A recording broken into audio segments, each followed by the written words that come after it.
E aí, pessoal?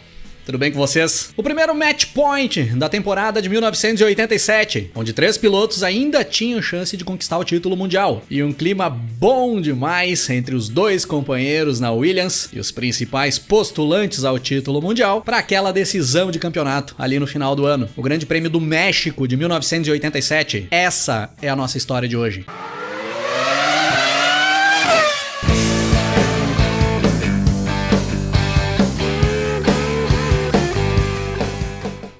O Grande Prêmio do México de 87 era a 14ª etapa e antepenúltima corrida do ano, com data marcada para o dia 18 de outubro no Autódromo Hermanos Rodríguez, na cidade do México. O brasileiro Nelson Piquet da Williams era o líder do campeonato mundial ali naquele momento, com uma certa vantagem ali na liderança. Só que o inglês Nigel Mansell, o companheiro do Piquet na Williams, tinha vencido a corrida anterior em Jerez de la Frontera, na Espanha. E essa vitória do Mansell tinha acionado umas faíscas na briga pelo título mundial, que parecia já encaminhado pro Piquet. Mas ainda estava difícil de tirar o título das mãos do brasileiro. Pro Mansell conseguir levar esse título, ele precisava vencer as 3 últimas corridas do ano. E a mesma coisa servia pro brasileiro Ayrton Senna, o brasileiro que corria pela Lotus ali em 1987, fazia o seu 3º ano correndo pela equipe inglesa, ainda tinha chances de buscar o título, mas precisava vencer as 3 últimas etapas e dependia de resultados paralelos. O título já ficava bem distante do Senna, até porque ele sabia que ele não tinha equipamento suficiente para conseguir bater as Williams nas 3 últimas etapas. Já era visível que o título ficaria nas mãos do Piquet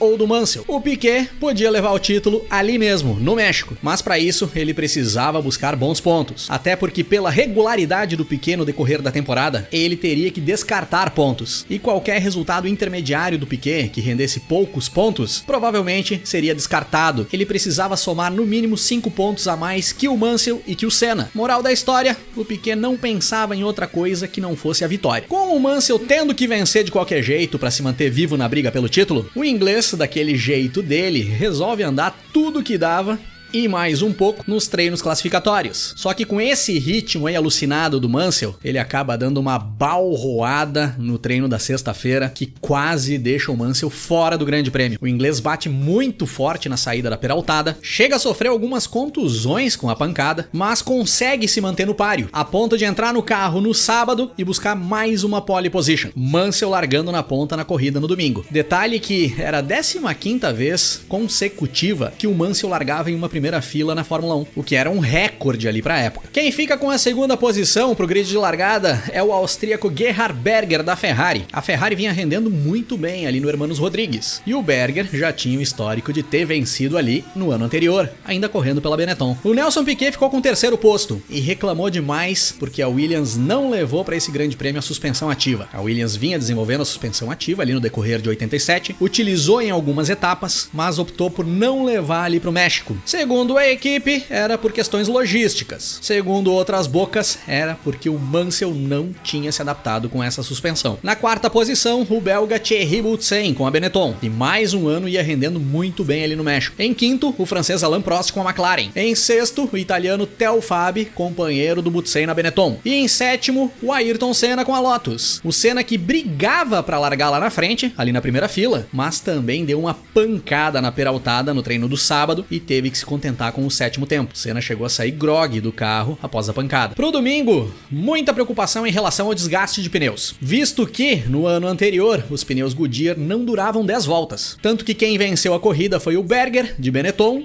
correndo com Pirelli. Para esse ano, a Goodyear se comprometeu em resolver o problema. Disponibilizaram mais jogos de pneus para as equipes e um número maior de jogos de pneus duros, compostos mais duros, que eram mais duráveis. E é dessa forma que nós temos a largada para as 63 voltas do Grande Prêmio do México de 87. E o Mansell, que estava na pole, estava do lado sujo da pista. Não consegue tracionar e acaba ficando para trás. Ainda antes da primeira curva, o Mansell cai para a 5ª posição. E logo na sequência da primeira volta, desses caras aí que passaram o Mansell, o Piquet e o Prost se enroscam disputando posição. Os dois saem da pista e o Prost fica por ali mesmo, com uma suspensão quebrada, enquanto o Piquet consegue retornar para a corrida, mas lá atrás do pelotão, em último. Teria que fazer uma corrida de superação insana o Piquet para buscar alguma coisa. Cruzando a linha de chegada pela primeira vez, Berger na primeira posição, mas por pouco tempo. Logo no início da segunda volta, o Thierry Boutsen pula para primeiro, superando o austríaco na pista. E logo atrás, o Senna passa pelo Theo Fabi e passa também pelo italiano Michele Alboreto da Ferrari, subindo para a quarta posição com a Lotus, posicionado logo atrás do inglês Nigel Mansell. Estavam bem movimentadas as disputas ali no início da prova. Fechando 5 voltas de corrida, Boutsen e Berger na ponta, brigando pela primeira posição. Bem mais para trás vinha o Mansell, não conseguia andar no mesmo ritmo da Benetton e da Ferrari. Atrás do Mansell vinha Senna, Alboreto e o italiano Andrea De Cesaris da Brabham. A Brabham também rendia muito bem ali no México, assim como no ano anterior. Os motores 4 cilindros turbo da BMW, que impulsionavam os carros da Brabham, se davam muito bem na altitude. E a partir da volta 5, nós tínhamos uma briga insana entre o Berger e o Boutsen pela liderança da corrida, os dois batendo roda direto, enquanto o Senna já vinha sendo ameaçado pelo De Cesaris. O italiano já era quinto colocado e começava a botar pressão pra cima do Senna. Na volta 10 de corrida, o Nelson Piquet já era 14º colocado. Ele já tinha superado todos os carros com motores aspirados, que andavam lá pra trás com um ritmo inferior aos motores turbo. Os aspirados sofriam bem mais do que os turbos ali na altitude. Na volta 15, exatamente quando o Piquet chega à 9ª posição, o Berger passa pelo Boutsen no miolo do circuito, onde nem é ponto de ultrapassagem. Bela manobra do austríaco e liderança da Ferrari no Grande Prêmio do México. E aí percebemos por que o Boutsen perdeu a posição pro Berger ali daquela forma. O belga começava a sofrer com problemas no motor da Benetton. Ele acaba baixando o ritmo e vai lentamente para os boxes para recolher o carro, e era fim de prova para Thierry Boutsen. Agora o Berger era primeiro com o Mansell em segundo. Na volta 20 de corrida, o Piquet já era 7º colocado. E aí o motor da Ferrari do Berger abre o bico. Fim de prova pro austríaco e fim dos trabalhos da Ferrari ali no México, pois o Alboreto também já tinha abandonado com problemas no motor. E o De Cesaris decide ir de vez pra cima do Senna. Já tava atacando há várias voltas, mas agora botou a faca nos dentes. Só que o Senna não dá espaço pro italiano da Brabham. O De Cesaris acaba se atrapalhando, roda, sai da pista e abandona o Grande Prêmio do México. E fica maluco com o Senna, dizendo que o Senna jogou ele pra fora da pista. Na volta 25, Mansell em primeiro, Senna em segundo. O italiano Riccardo Patrese, companheiro do De Cesaris na Brabham, era terceiro. E o Nelson Piquet já era 4º colocado. Olha a recuperação que o Piquet fez. Ia fazendo volta mais rápida em cima de volta mais rápida. Mas as coisas acabam se acalmando por ali e ficam assim por algumas voltas. Até que o inglês Derek Warwick, da Arrows, perde o controle do carro na peraltada e atinge a mais de 200 km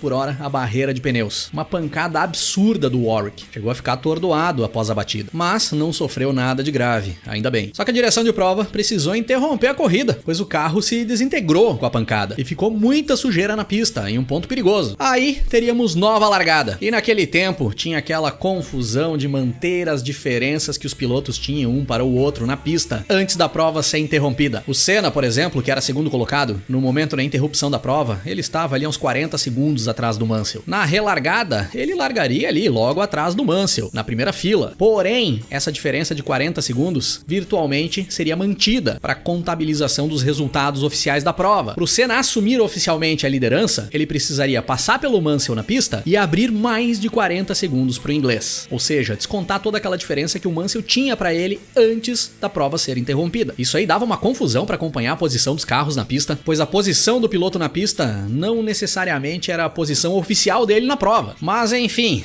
era assim. E vamos lá, nova largada. E o Mansell patina novamente. Só que dessa vez, o Senna e o Patrese ficam batendo roda ali atrás e não superam o inglês. E quem supera todo mundo é Nelson Piquet, que na primeira freada, após a relargada, já era 1º colocado na pista, já estava posicionado à frente do Nigel Mansell. Mas, virtualmente, o Piquet não era líder da corrida, pois quando a prova foi interrompida, o Piquet era 4º colocado e estava bem atrás do Mansell. Ele precisaria abrir uma vantagem absurda para cima do Mansell para oficialmente assumir a primeira posição da corrida. E todo mundo imaginava que o Mansell iria administrar essa distância, ia fazer um ritmo protocolar, não deixar o Piquet abrir o suficiente e garantir a primeira posição, mas não é isso que acontece. O Mansell começa a atacar o Piquet na pista, querendo retomar a liderança em posição na pista. E os dois começam a bater roda de forma ferrenha, sendo que o Piquet dá umas fechadas insanas pra cima do Mansell. Quase que os dois colidem algumas vezes, até que o Mansell resolve tirar o pé e se manter atrás. Na volta 35, classificação oficial com o Mansell em primeiro, Senna ainda na 2ª posição e o Piquet em terceiro, atrás do Senna. Até a volta 38, que aí sim o Piquet abria distância suficiente para virtualmente se colocar à frente do Senna na classificação oficial. Aí sim, na volta 38, Mansell primeiro, Piquet segundo, Senna terceiro. A partir da volta 40, o Mansell resolve deixar o Piquet abrir de vez. O brasileiro era quase um segundo mais rápido que o inglês por volta. O inglês vai administrando o ritmo para levar o carro inteiro até o final da prova. O Piquet não teria voltas suficientes para abrir a vantagem necessária em relação ao Mansell para assumir a primeira posição, a não ser que o Mansell tivesse problemas. Na volta 50 de corrida, o Mansell era primeiro colocado, com 30 segundos de vantagem para o Piquet. Na volta 55, no S de Lago do Autódromo Hermanos Rodrigues, o Senna dá uma travada nos freios da Lotus, sai rodando e para ao lado da pista. Pede para os fiscais empurrar ele de volta, para ele voltar para a corrida, mas não foi possível. O carro ficou parado por ali mesmo. Fim de prova para o brasileiro e aí sim, fim de qualquer possibilidade de título. E fim da paciência do Senna, que descontou legal no primeiro fiscal que ele encontrou logo após descer do carro. Por muito pouco o Senna não foi às vias de fato com o fiscal. E fazendo volta mais rápida em cima de volta mais rápida, ali no final da prova, é que o brasileiro Nelson Piquet da Williams cruza a linha de chegada para fechar 63 voltas do Grande Prêmio do México de 87 na primeira posição. Só que não. O vencedor da corrida foi o cara que cruzou a linha de chegada em segundo, Nigel Mansell, que contabilizando as duas partes da corrida, chegou mais de 20 segundos na frente do Piquet. Mansell em primeiro, Piquet em segundo e Ricardo Patrese com a Brabham na terceira posição. Um resultado espetacular pro Patrese e pra Brabham. Fazia mais de 3 anos, se eu não me engano, que o Patrese não buscava um pódio na Fórmula 1. E a Brabham vinha de anos horríveis ali naquela segunda metade dos anos 80. No pódio, clima